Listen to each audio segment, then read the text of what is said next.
Oh, it does not make for pretty viewing, but there's a trip over a toolbox and onto a Klein. But there's good reason behind it, and that's why everything is everywhere, because at least we have finally gotten somewhere with the DMR Sidekick. Look at this crime that I found. Someone, not me, actually sawed the DMR seat collar clamp in half.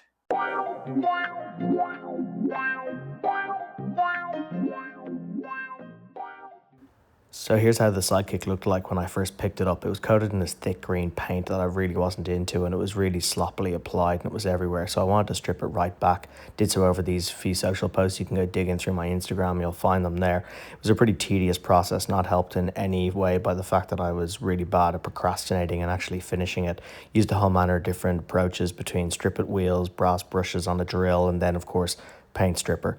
Paint stripper had varying degrees of success. It definitely worked better on the green paint that had been applied, but not so much on the original white paint that lay underneath, as you can see here.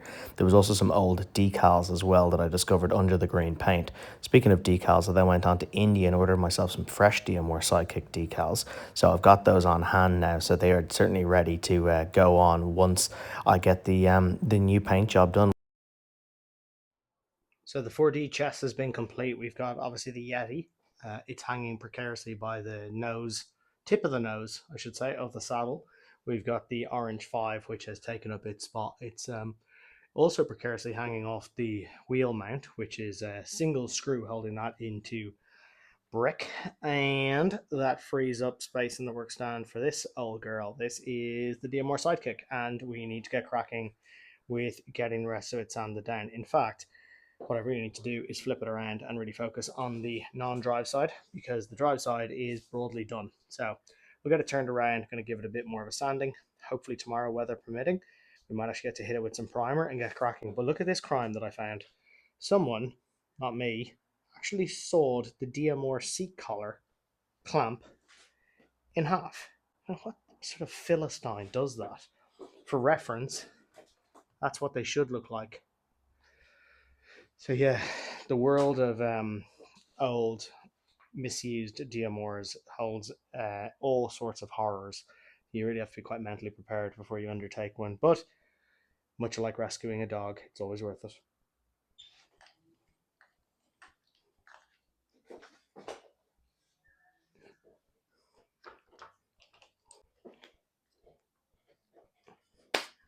Cool. All right. Let's get out the old wire brushes and whatnot and get stripping.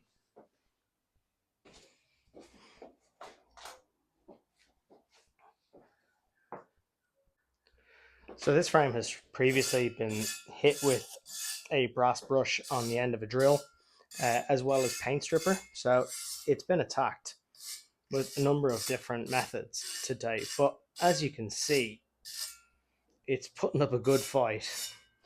So I think what I'm going to do is get out like some really coarse sandpaper and just go ham at it for a little bit, because once you break through that top layer, it does seem to respond a little bit better. So I park the wire brush for a while and see what sort of aggressive sandpaper I have.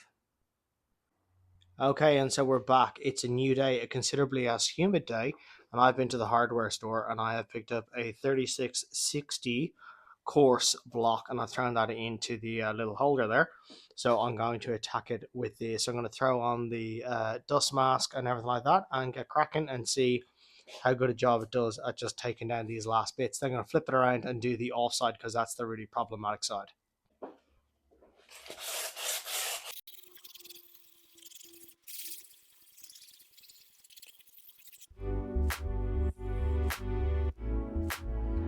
I think that's doing a pretty good job. I don't think I have to take this all the way down to bare metal either. I just need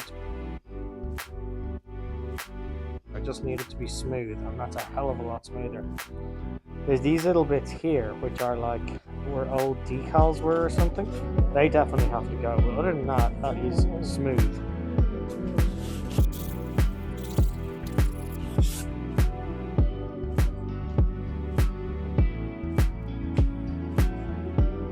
Probably should have been done first.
So hopefully the audio is okay. I am still wearing a dust mask, so the mic is clipped to the peak of my cap, but we are basically there. These little sections I'm not too worried about. I can easily get those removed with some steel wool.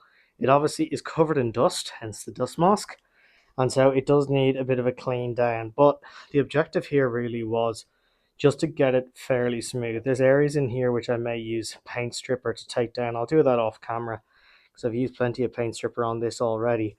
But then once it's smoothened down, I'm going to then clean it using the old reliable isopropyl alcohol. And then that will have it pretty much prepped for priming.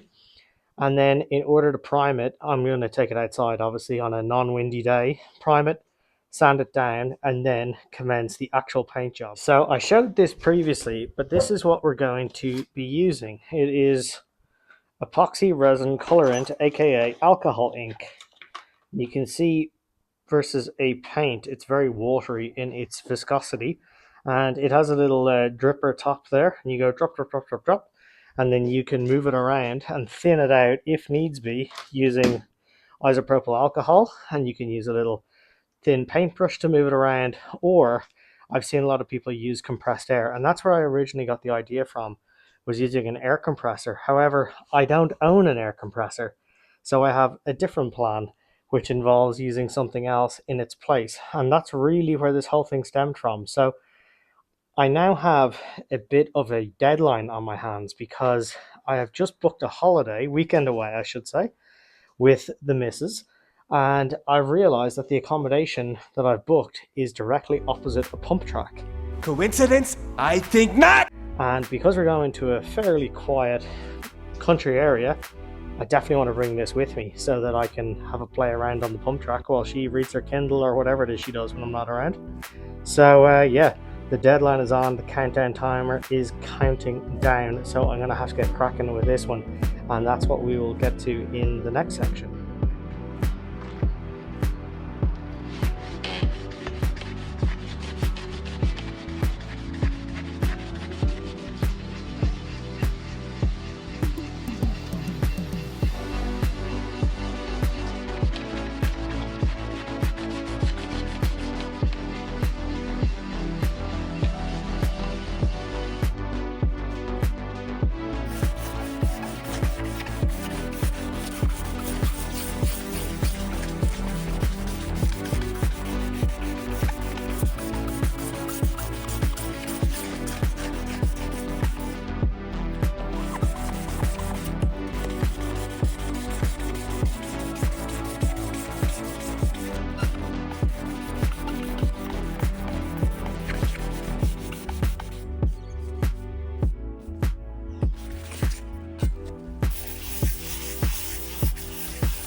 2 weeks later.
So I've brought the frame inside to try and avoid as much dust as possible falling on it when I start painting. I've covered mini velo, the usual things you have in a bike garage, like a Volvo XC90, leather seats, etc. With a dust sheet, there's one or two bikes that are still exposed, but hopefully they will get away unscathed. If not, we can always rub it off. I'm going to use this Rust-Oleum flat white primer, and I'm just going to lay down kind of 1 or 2 coats today, probably only 1 being realistic. So it might look like, hey, there's still a hell of a lot of paint on that bike, and you'd be absolutely correct. But because of the sort of style of paint job I'm going to do on this, I don't really think it's going to be the end of the world.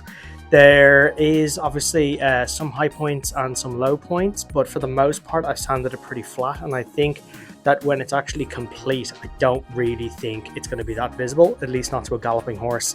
So I got the camera back in the tripod and get cracking with the first coat, and hopefully it doesn't go everywhere, especially onto my McLaren themed floor, which needs a good mopping anyway. Give this a bit of a shake. You might be wondering, what's with the scuba mask? Well, I've got really bad eyes. I've got a number of eye conditions, and the safety glasses will not sit properly with the mask, both of which are essential items, I think. So I've decided, look like an absolute plank, but at least be safe. So that's what we're doing.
Okay, so first coat of primer is done.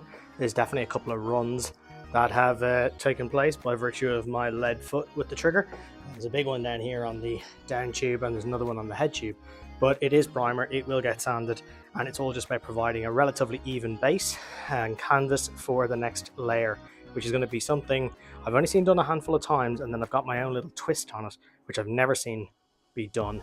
So I'm going to leave it there for the time being. I'm going to open the door, let these fumes out, and I hope you have enjoyed the process so far. So like, subscribe, get in the comments, let me know what you think. I'm really keen to hear feedback on the final product once we get to it, and until then I will leave it there. Peace.